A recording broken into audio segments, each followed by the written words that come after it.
Hello everyone, నేను జరిగిన కొడుకులు నేను కూడా ఒక సాంగ్ పాడాను, చూడండి.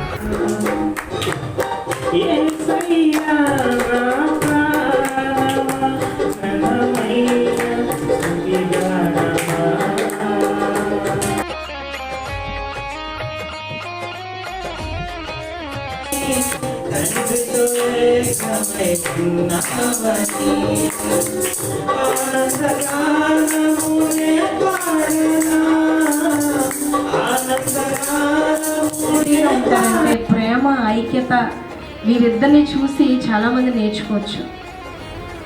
వారి జీవితాల్లో ఏది ఉన్నా లేకపోయినా భర్తకు భార్య, భార్యకు భర్త ఎప్పటికీ ఉండాలి తోడుగా.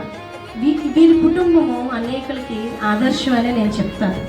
ఎందుకంటే భార్య అందంగా లేదని, లేదంటే భార్య కట్నం తేలేదని, భర్త సరిగ్గా సంపాదించట్లేదని, ఆస్తి లేదని చులకనగా చూసే రోజులు